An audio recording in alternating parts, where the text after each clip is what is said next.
General Hospital spoilers tease that Drew finally uncovers a shocking truth, that it was Nina and Portia who were secretly behind the ketamine being slipped into his drink at what seemed like a harmless party.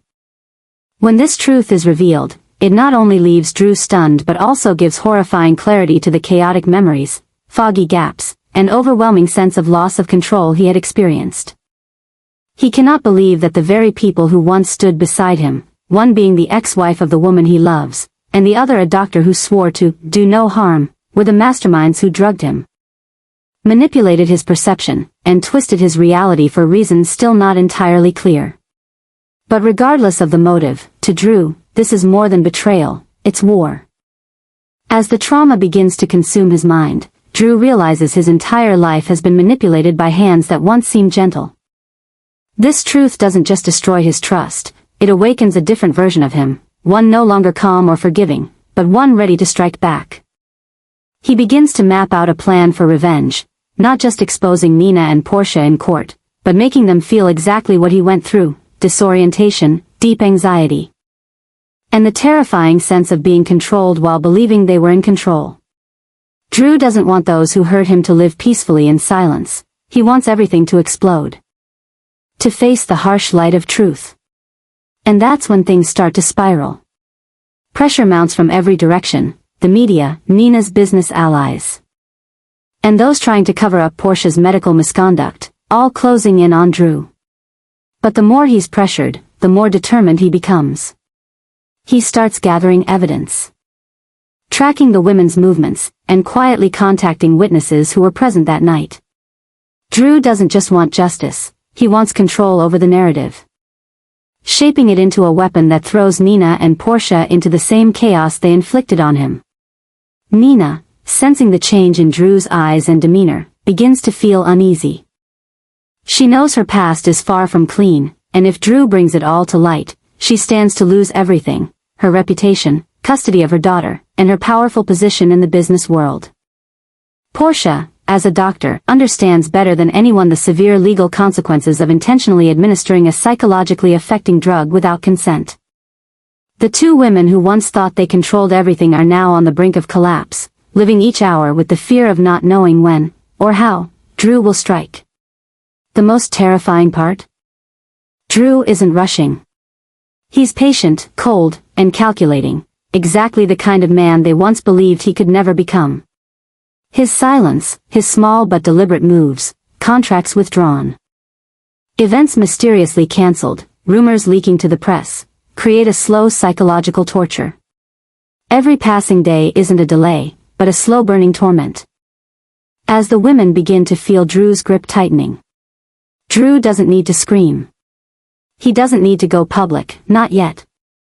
But his actions, his icy control and meticulous planning, are already unraveling Nina and Portia from the inside out, while others still see the composed Drew they've always known. Only these two women understand they're being slowly consumed by the silent fury of a man with nothing left to lose, except the drive to deliver justice through the fear they once weaponized. Portia and Nina are entering the most intense chapter of their lives as the storm named Drew closes in, threatening to expose all the secrets they've tried so hard to bury. After the truth about the ketamine in Drew's drink is revealed, both women enter crisis mode, scrambling to limit the fallout and calm the growing wave of anger. They try to contact anyone connected to the incident, erase possible traces, and build plausible excuses, blaming medical mishaps or unfortunate misunderstandings. But all these efforts are mere band-aids on a festering wound, especially as a far greater shock is on the horizon, and it's not just rumor anymore.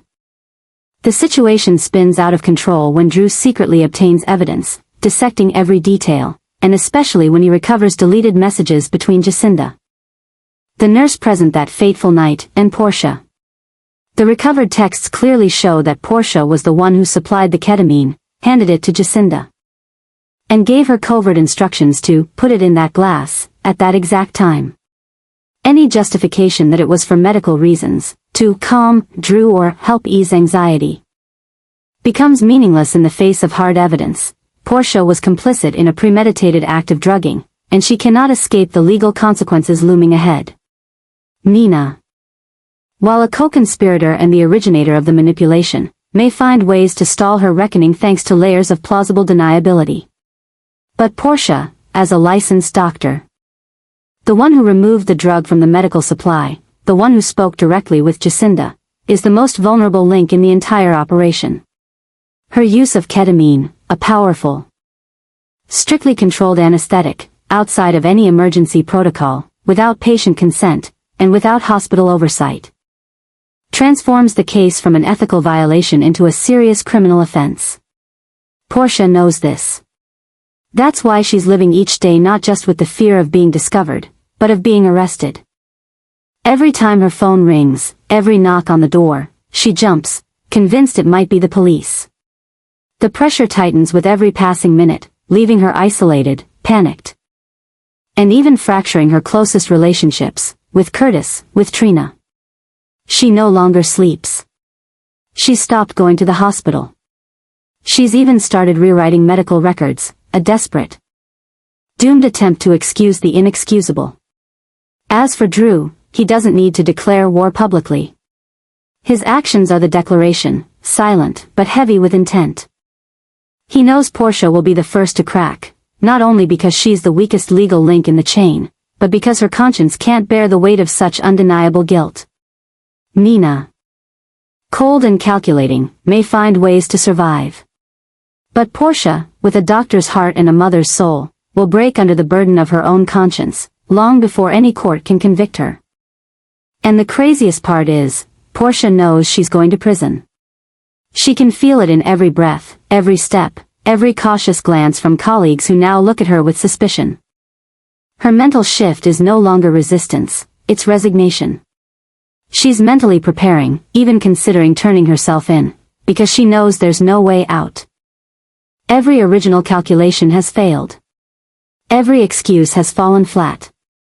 And now the truth is storming toward her, unstoppable. The battle between Portia and Drew is no longer just between two people, it's a confrontation between justice and the abuse of medical power. Portia once stood at the top, respected, trusted. But one decision, one moment of moral collapse, cost her everything. And now, as consequences close in, all she can do is look back and accept the truth.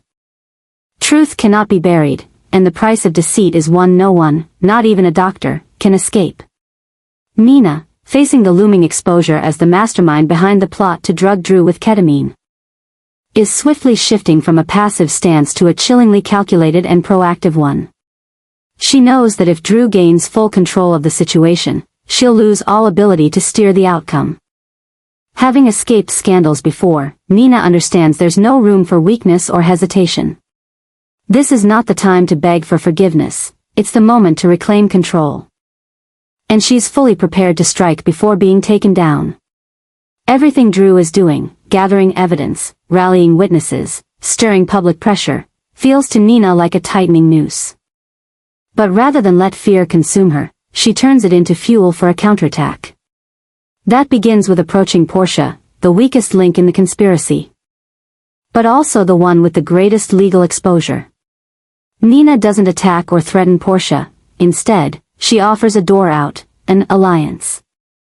The deal sounds simple, they'll maintain a consistent story, shifting all blame to Jacinda, the nurse on duty the night of the incident. Jacinda will be framed as a mentally unstable individual who acted beyond her authority for personal reasons, while Nina and Portia will play the roles of the victims of a misunderstanding.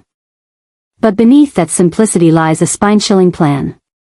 Nina isn't just trying to escape consequences, she wants to undermine Drew's credibility, casting suspicion on the victim and extinguishing any chance of the truth being fully revealed.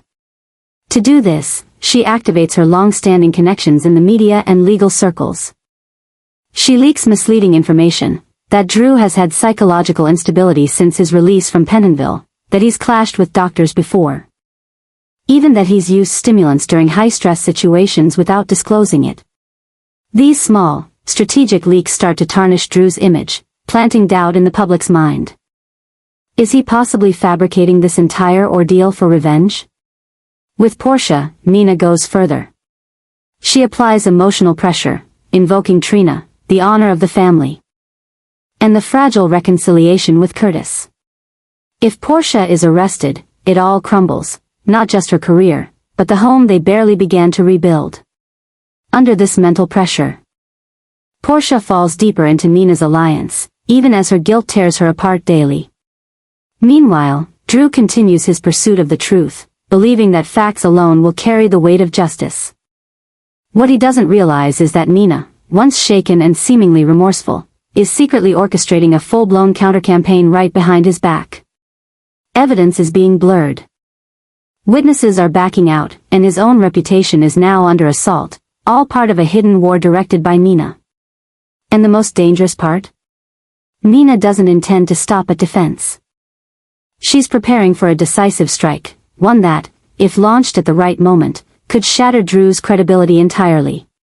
She's collecting personal records, old conversations, edited video clips, and planning to expose private relationships Drew kept hidden, all to derail the investigation, create rifts within the Corinthos family, and weaken Drew in the public eye.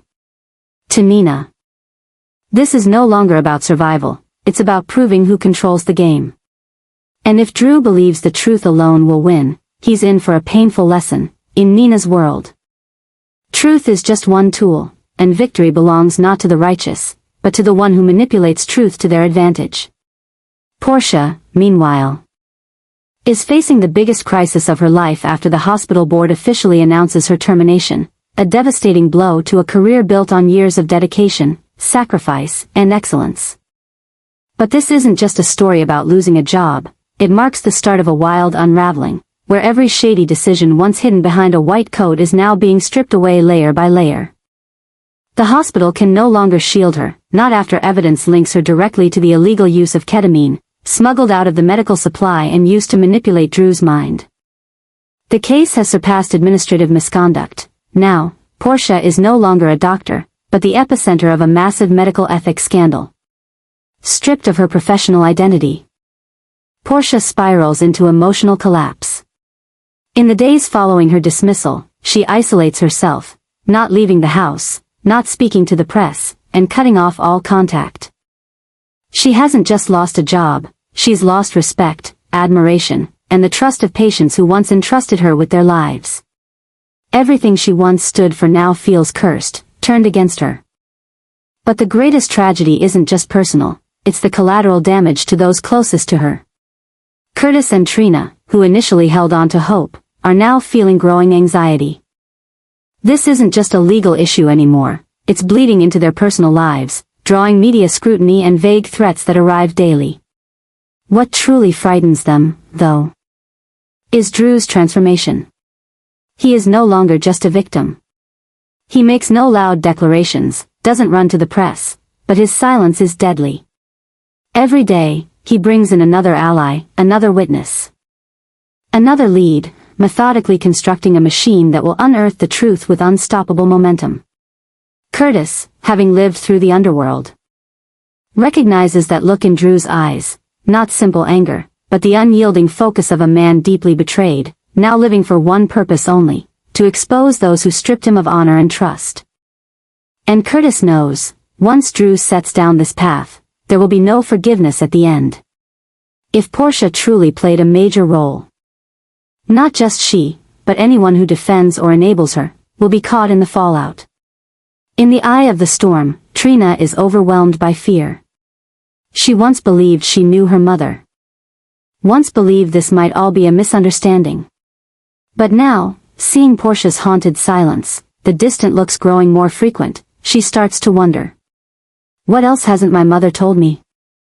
When secrets become a sickness, the people you love most become the ones who feel most distant. Curtis and Trina realize this is no longer just Portia's burden. This is war, and they are now caught between two forces headed for a collision. Drew, determined to expose every lie, and Portia and Nina, desperate to escape the consequences they created. Each day brings a new shock, leaked recordings, internal hospital emails made public, and now, a formal investigation to overhaul the hospital's ethics system. This is a storm with no end in sight. Portia is no longer a doctor. She's no longer the perfect mother Trina once admired. She is a cornered woman, living in fear, waiting for the moment she must face the court. Curtis must now choose, protect the woman who betrayed his trust, or stand on the side of justice. Trina must decide, can she forgive a mother who may have harmed not only Drew but their own family? And Drew, tightening his grip with each calculated move, is closing in on a truth that no one will be able to deny. Everyone is entering a new, chaotic chapter, where truth is no longer a choice, but a destiny. And when it finally erupts, no one will remain the same. Curtis, in a shocking and unexpected turn, has decided to ally with Nina, a decision that not only stuns those around him but also marks a haunting shift in the entire unfolding dynamic. The alliance between two individuals who once had little to do with each other is now opening a new chapter, where the cracks in personal relationships, family bonds, and honor will be exploited to their fullest as tools of retaliation and control. Curtis is no longer just an observer, he is now a player on the board. His choice to side with Nina signals that one of the most dangerous recalibrations in this chain of events has begun. This alliance isn't built on trust, it's built on calculation. Curtis is protecting what's left of his life after being betrayed by Portia, pushed away by his family, and having his reputation threatened. As everything falls apart, he is forced to choose a side. And Nina, ever strategic, ever shrewd, always knowing exactly what to offer and when, has convinced Curtis that siding with her is the only way to maintain his position in a crumbling world. In return, Curtis provides her with information, strategy, and most importantly, connections to the very people Drew once trusted most. This is no longer just cooperation, it is a devilish alliance, born from the wreckage of betrayal. Meanwhile, Drew is still unaware that those he once leaned on are now quietly turning against him. He still believes in Curtis's loyalty, still assumes Nina is merely thrashing in desperation, and still hasn't fully noticed the shift in Willow's demeanor, but all of it is building toward an oncoming disaster. Curtis isn't just giving Nina intel, he's helping her construct a psychological campaign, the aim of which is to disorient Drew, dismantle his sense of trust, and ultimately make him lose himself in the very battle he thinks he's controlling. Willow, the woman Drew believed was still emotionally and morally by his side, is undergoing a quiet but terrifying transformation. The love, gratitude, and trust she once had for him are now eroding, day by day, under the influence of whispered doubts, subtle manipulations, and the new truths that Nina and Curtis are planting in her mind. Willow no longer looks at Drew with the eyes of someone saved, but with the eyes of someone who feels abandoned, used, and manipulated by a man consumed with revenge, blind to the consequences. Willow's change doesn't come with noise. She doesn't argue. She doesn't confront. She withdraws. She grows quiet. She avoids conversations with Drew, dodges emotional moments, and begins seeking guidance from others, including Curtis and, disturbingly, even Nina. And this is what Drew never anticipated. That the most devastating blow wouldn't come from an external enemy, but from losing connection with the person he loves the most. As Willow drifts away, it's more than a relationship cracking, it's the collapse of the emotional foundation that once kept Drew balanced between vengeance and reason. Bit by bit, Drew is becoming isolated. Former allies grow silent. His investigations stall due to strange information leaks. Witnesses he once believed he was protecting are now changing their statements. All of it is being manipulated by an unseen force he hasn't yet identified, Nina and Curtis, two wounded souls who've learned how to turn pain into a weapon. And now, they are using everything Drew once relied on to take him down. And the cruelest part? He has no idea he's being dismantled by the very hands he once trusted. Curtis, the ally. Willow, the guiding light. Nina, the woman who once begged him for forgiveness. Now, they are united, silently, weaving a web to trap Drew, waiting for him to collapse. Not with a punch. Not with public disgrace. But through the one thing he never guarded against, the feeling of abandonment by those he loved the most. A disaster is looming. Not because Drew is weak, but because he trusted too deeply. He believed justice was straightforward. He believed love was forever. He believed those who stood beside him would never change. But when those beliefs are twisted, betrayed, and turned into weapons, that's when Drew will learn the hardest truth. The deepest fall is not from defeat in battle, but from misplaced trust. And now, that trust is being shattered, piece by piece. By the very people who once gave him a reason to rise.